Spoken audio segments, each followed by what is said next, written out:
Welcome to Community Connections, brought to you by Synapcity, featuring conversations, stories, and interviews with Ottawa's leading changemakers. Enjoy this episode.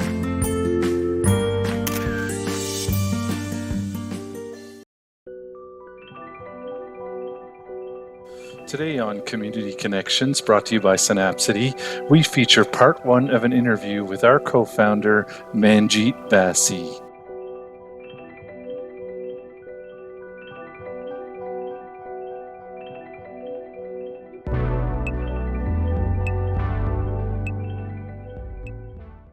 I would probably start by going back to the roots of your civic work. I remember knowing that, you were an entrepreneur before you started getting involved in city making. But I don't know if I have my timeline quite right, and I don't know if I have a sense of where the call came from for you.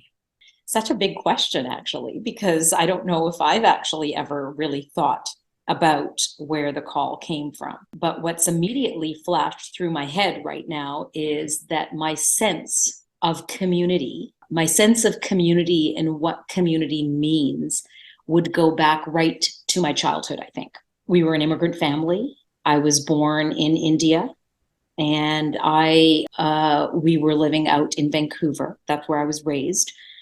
7 girls in a family. I was the youngest. My father was the only person who was working. So what the early immigrants did, this would be back in the 60s, my mother and her girls lived in a cabin out in Abbotsford and Chilliwack, and we picked berries, strawberries, raspberries, blueberries. And it was all South Asian women at this farm. The farm was actually owned also by a South Asian. And I remember how I just remember my mom would tell me things like, you were raised crawling in the strawberry rows. And then she goes, and everybody, my friends on this side and my friends on that side, we all raised you. We all raised each other's children. Or if someone knew that I didn't like something and they had something else that I would prefer for dinner over what mom was cooking. Like, there was just this absolute sense of just showing up and helping, not just oneself and your family, but helping all of those that were around you. There was a communal kitchen. The women and the daughters all cooked together in this communal kitchen. There was one kitchen because you slept in a cabin that had the beds for you, but there was a communal kitchen. It was like a big camp for adults and their families. Anyways, gosh, that seems like a terribly long answer, but I think that's what I remember, this idea of this open kitchen, people just sort of doing things for one another. And I also remember my parents' home being like that. I never felt poor. I never felt that I wasn't enough. Yeah, that's not true, actually. I mean, there's a patriarchal lens on this. I'm going to different places. But where I'm going is that didn't feel poor or didn't feel, and not that we were poor, but we certainly had to get by with very little. But what I remember is that the door was always open. Somebody would come over, and the saying went that when my mother cooked, the pot would never empty. So to me, that's where my sense of community, I think, comes from. And I've never thought of it from that respect before, but your question just triggered those memories. And I try to live my life like that. I try to live my life from that perspective of, how do I be useful? How do I contribute? How do I give, even if I might think that I don't have enough to give? Because there's always something that you can give, right? So you can give your time, you can give money, you can give, you can just give your ear to listen. So I think that is where it would come from, because again, I'm going to continue. You said that you knew I was an entrepreneur and I went into city making. But when I was an entrepreneur, the only reason I became an entrepreneur, I think, was because when I heard that the body shop was actually doing business in such a different way, I gave up my idea of being a lawyer to do social justice work to actually start selling soap and face cream. But really, the intention was that by doing so, I could actually be a part of a worldwide global, business, or if I want to say movement that was led by women. And that was about how, you can wear your heart on your sleeve. You can care as an entrepreneur. So really, city making, community making, whatever we want to call it, it's been a part of my life, I think my entire life.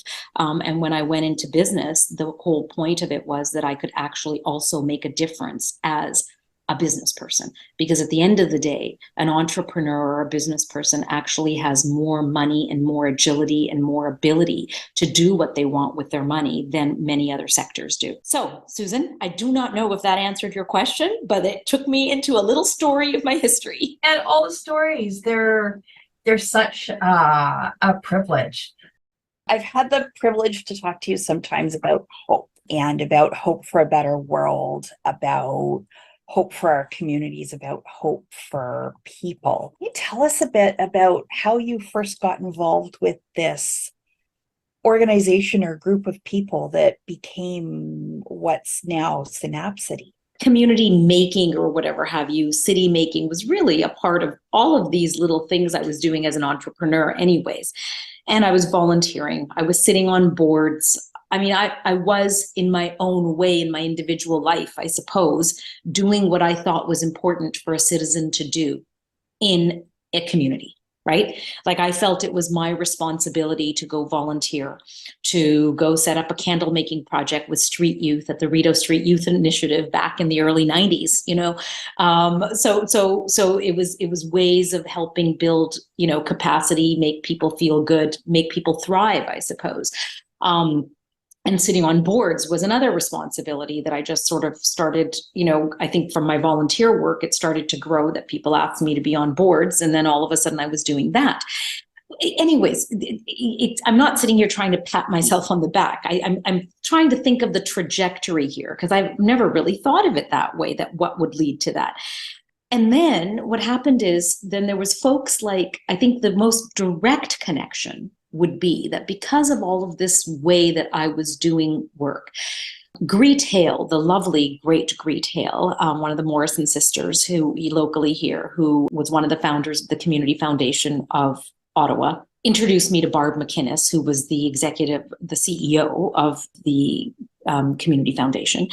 And then they both took me out to tea and they said to me, I'm a philanthropist. And I said to them, I'm not a philanthropist. I said, I don't have gads of money. I don't really, I don't even know really what a philanthropist is.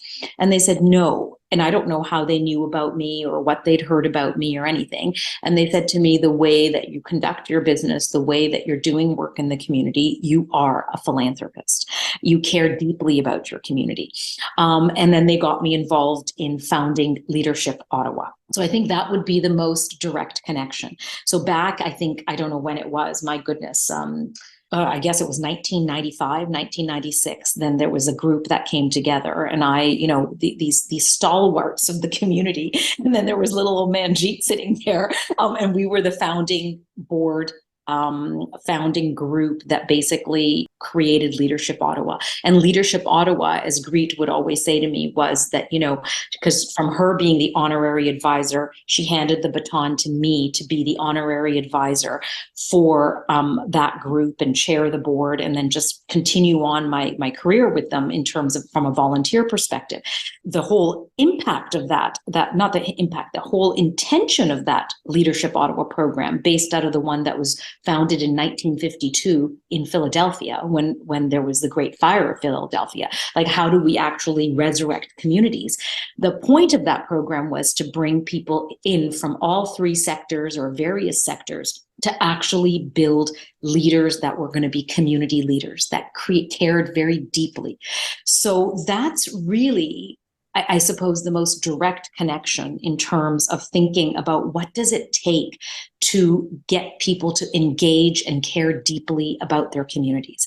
Because those two recognized that in me when I didn't even recognize it in myself, right? And so that was really that sort of like, oh, okay, well, maybe everybody doesn't do this way or think this way. And so what do we do to do more of that? And then Leadership Ottawa, came to a close sometime in, I think, 2007, maybe 2008. Went on with my whatever I was doing, et cetera, at the time, work, volunteer-wise, whatever. And then Ken, my good friend Ken, who's one of the founders of Synapcity, what became Synapcity, came to me, I think it was in like 2010, and said, Manjit, he says, there's this Citizens Academy down in Syracuse. He says, you're going to love it. And Ken, I always bug him. He was like, he brought this idea to me. And he knew, he admits it now. He says, I knew that if Manjit sinks her teeth into something, she's not going to let go. So we went on a field trip and we went down to the Citizens Academy in Syracuse, and we spent an evening of one of their boot camp days with them. And the next morning, or that same night, we drove back all excited. And of course we were like, that's it. This is what's happening in Ottawa. This is what we need to do. I'm going to make it happen. We're going to make it happen. And from there, Ken was like, yeah, I'm in. Don't have the room to lead it, but I'm in. And then I started thinking about, well, if we're going to do this, who else needs to be in? So I invited what I call the three wise women, Maureen Malott, Judith Maxwell, and Carolyn Andrew, simply because I knew them from other things that I'd done in the community. And I thought these, stellar women need to be a part of this. And I also thought they gave me credibility, for Pete's sake. Like, who the hell was I to try to start something like this? So anyways, and you know what? The little whispering, just to say this, they said yes. They said yes. Judith was all in. Maureen was as well. Years later, I remember asking Carolyn, who has passed since then, I said to her, why did you ever say yes? Because you're so involved with so many things. And her answer reminds me of why anything ever works in community. She said to me, well, you asked me. And she said, I believed in you. And it was as simple as that. And so that brings tears to my eyes, simply because, those are the kind of people, right, that make things happen. These women already had done so much and were willing to get on to another project, put their heart and their soul into it, and build, I think, skill and talent and confidence in others who were younger than them. So they're my wise women. So, and then Ken had this brilliant spark at first. And then from there, it was just like, I started gathering meetings around my dining room table, the way my mother had taught me. I'm curious about what kinds of questions you got as it was starting to grow. Great question, Susan. We had a lot of doubters. Of course we did, right? We didn't really even know how to explain ourselves, I think, at first, right? Because we had some really, truly lofty goals.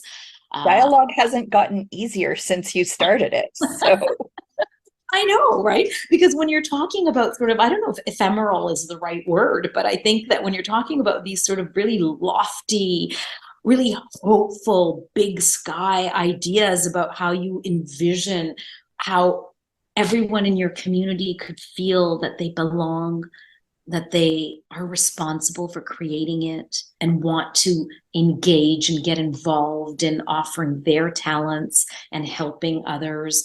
And, just like that, this ideal sort of community and neighborhoods and therefore city that's, where people are healthy, are thriving, are feeling that, they matter. I mean, that was the vision. And that's pretty lofty. And then, of course, why you have detractors, of course, are going to be that people are like, well, we're already working on that part of it. We're already working on that part of it. And we're working on this part of it.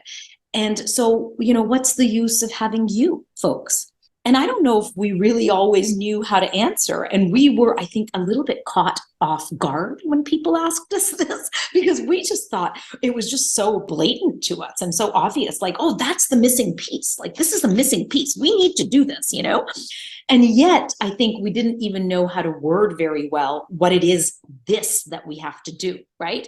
And on the other hand, though, we also knew that there were 5 of us couldn't just sit in a room and say, well, this is what the city needs, and then just go and launch something. So we didn't actually do that. I've always said that Citizens Academy, and then what became Synapcity, really grew from the grassroots, because it was just 5 citizens, 5 of us, 5 residents who cared deeply, who sat and sort of said, we think we need this. And we thought that the boot camp would be helping citizens, residents, people learn about how their city works, would be one way of helping them understand that if they had projects that they were keen about, that they could help them, if we could help them understand how to bring those to fruition by understanding how the big C city actually works and how they can work with them instead of always thinking against them. That's why we thought that would be our fastest track. But the long-term visions were also to be actually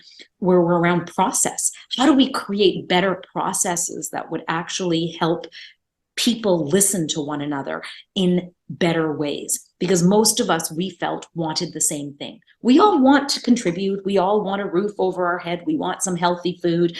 We want some love in our life. We want great little communities in which we can shop and contribute and play in and all of those things. So we thought, those are some, we'll get to the dialogues and we'll get to the getting people together eventually, but let's do something that's really tangible first that would help people act in their communities.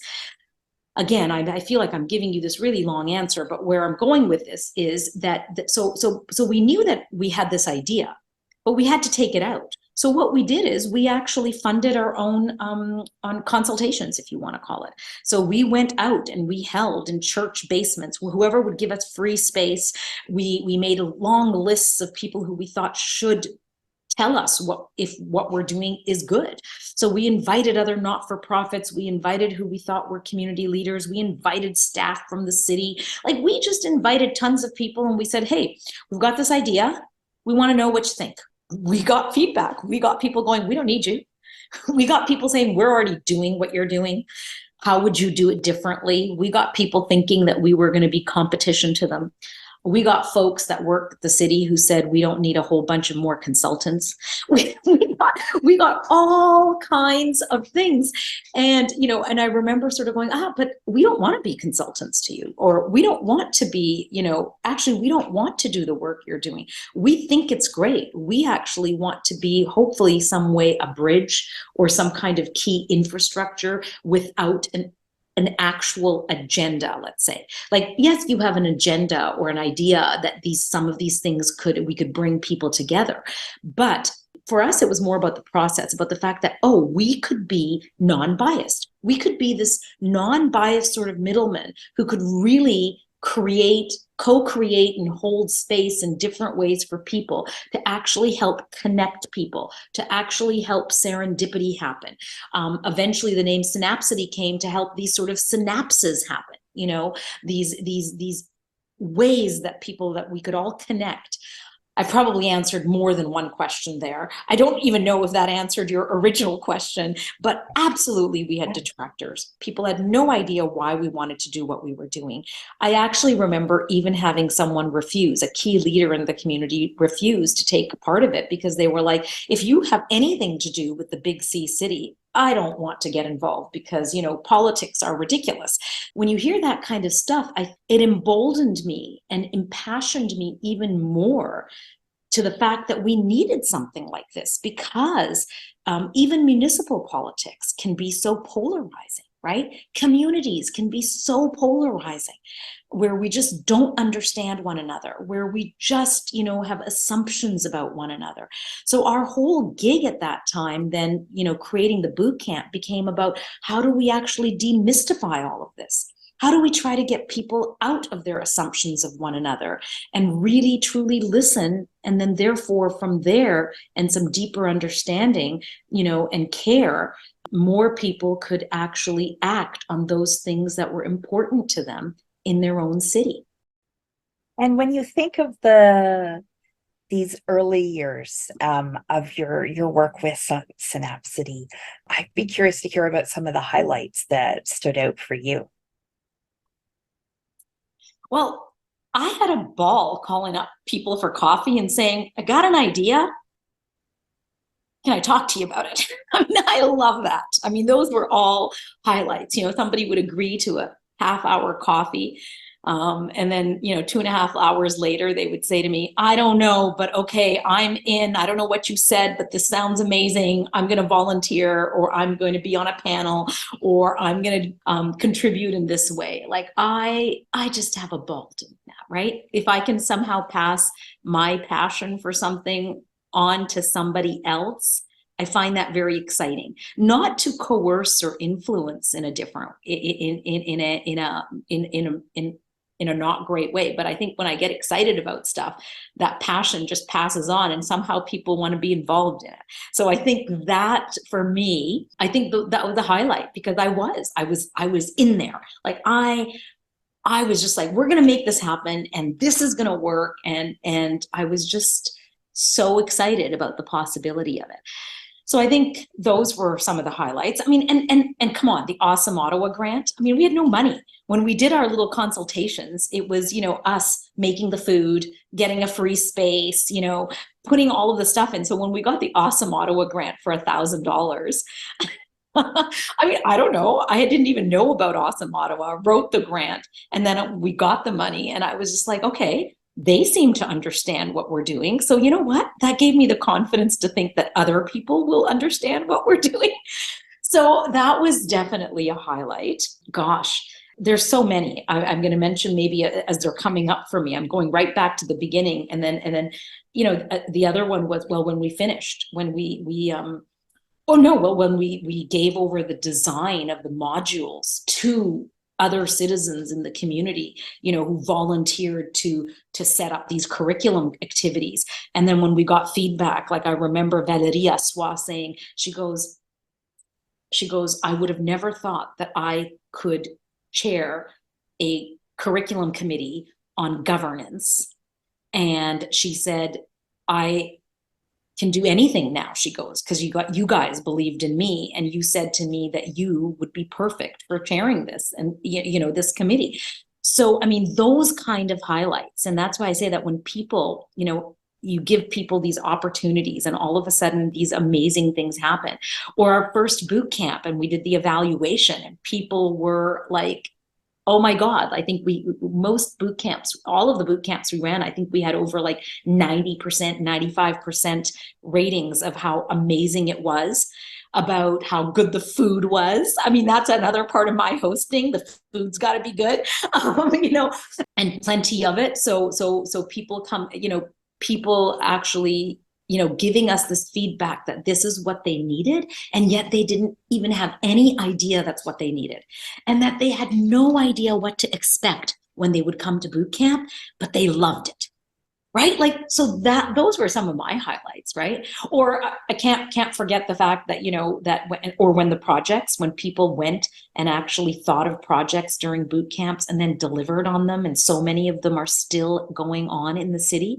So, I mean, that's impact, right? So those kind of things make me happy. It makes me feel like that time was worthwhile. Because for me, I did. I mean, I think I was working as a volunteer ED founder full-time from, like, I would say 2012 to about 2015. And it was worth it. If somebody had said to me, was it worth it? Yeah, it was worth it, because I think we did some really good things. You did some amazing things, and it's so excited to think about the possibilities for our city and different ways to support them. Well, yeah. And Susan, as you said, that, and the smallest little things to the biggest things, right? Like, some of the projects were really neighborhood oriented, and they were going to affect maybe, 50 families. But it's the ripple, right? It's 50 families that wouldn't have been affected otherwise. Or larger programs like the Gotta Go campaign, or Prime Minister's Row that was started, which was really around placemaking and about, well, toilets is also about dignity and respect, but the Prime Minister's Rows is about how do we make a sidewalk more of a place than just a space. So these kind of things, really makes you realize that people have ideas. Everybody, I think, has ideas. And if you can enable people to just somehow just think that they're not crazy to have that idea, and actually maybe provide a few tools that they can act on those ideas, I think that just builds overall confidence and ownership, and as I say, responsibility for your place in the city, in the bigger city. Beautiful. May I ask one more? Thanks for now. Yeah. Did I actually even answer your question? Yes. Some of my big wins. I have Beautifully. no idea. I'm going to give you back a transcript in case you ever need it for like a memoir or something. A memoir. Oh boy, are you planting seeds? Never happens. Never happens. That's hilarious. Yeah. And the only reason I ask is because I might be forgetting some big moments, but really, or some specific moments. But I think for me, it really is. It's just, I love to see people's delight, right? When things just sort of happen. On that, that I have to just say one more thing. And there were other two big, I think, highlights that happened, a few highlights, which were personal for me. I think bringing 101 Day to Ottawa was a really great thing that so many people were impacted on, to do 100 acts of civic placemaking within one day. We certainly worked hard on that, and not everyone on the team was convinced that that was the right thing for us to do. But to me, it was another way of actually sort of going, okay, people want to do things, little or big, people want to do things, right? So that was a way of showing that. And it was a way for us to be able to show that one can work with the city. Like I worked with the city, giving a shout out to Dan Chenier, who was just like, okay, I like this idea. We're going to figure out how we're going to make it easy for people to use public space, right? So we know that there are good, open hearts and minds in the city, out in the big C city, right? In the running of the city and outside, we just know that there are. We just have to find the magic little elixirs, or the people who are open and willing to try, new things. And then the other big highlight for me also was that we got to work with Evergreen Brickworks and the McConnell Foundation. Again, that was a big push for me. It was a little bit outside of what Citizens Academy / Synapcity was doing it at that time. I felt intuitively that it was just absolutely so important. So we were, one of the hosts to host the dialogues for how we make and create better cities in Canada. So the information from Ottawa did go back into a national agenda for an agenda for cities. So I think that was really important, and it was a lot more work. I certainly didn't have to take it on, and then for the whole team to also take it on. But gosh, I really stuck my head out for that one, and I think it paid off, and we learned a lot about what people in our city thought about their own city, and the information went to feedback, like I said, into a national agenda. We even had 2, urban Aboriginal gatherings that happened during that time to hear the urban Aboriginal voice for what Ottawa meant to them. And I don't know if that had ever been done before, and it was, and 2 Aboriginal facilitators that we worked with, who led the discussions. So yeah. And I'm sure I could think of a lot of other things, but I mean, my gosh, those were, I really felt that all of these things that led, all of these little, even different things, which were maybe not, if I could summarize that, I guess now that's what I'm thinking, a part of always the main focus of what we were doing. For me, that I think is actually what helped us gain our, what I would say, street cred and our legitimacy. All right. So the citizens who went through the boot camp really started to trust us, and that how we held the space, and that we were really this neutral sort of broker.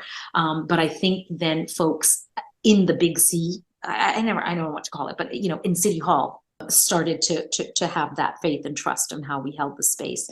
And so did other organizations, I think, across the city, because they were all invited to these gatherings to think about our city. Yeah. Anyways, yeah, that was, I don't know how I forgot about that, but that was a huge highlight. I think that was really, really important gatherings and really important information that was gathered. Oh my goodness. Oh my goodness. Yeah. Yeah, Susan. So, and that's one of the things that about me, though, I think often drives a lot of people crazy. But I think it also is if I can learn to control it, a part of me that can be appreciated, if that can be said, right? It's often what we appreciate and what we're challenged by in our own lives or our own characteristics are often, two extremes of the same thing. So I like to say yes. So when I see a good opportunity and I can see some connection to the work that I'm actually supposed to be focusing on, I just say yes, right? And it can be overwhelming. And it can be too much work and people can get spread too thin. But yet, I guess that's a thing. Like for me, I maybe I have the capacity to do that sometimes, is that I can spread myself a little bit too thin and jump from one project to another. And it's only because in my mind, I can see the connection so clearly, right? It's just like, if we don't do this, we might miss out on this. And so it's a fault and yet it's a gift. And I don't know. I still haven't figured out how to balance that really well. A bit off track there, but I guess what I'm saying is that's a part of, I think, Synapcity's history, right? It's a part of the history, because some would say, like, what was that about? And those kind of things were just starting to take off in terms of, so, we can play in this manner. Those were some of the grander schemes of, how to play within the city, to help the city be, all that it can actually be.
Thank you for watching Community Connections, brought to you by Synapcity. Be sure to follow us on social media and subscribe to our YouTube channel for more content like this. Until next time, stay connected.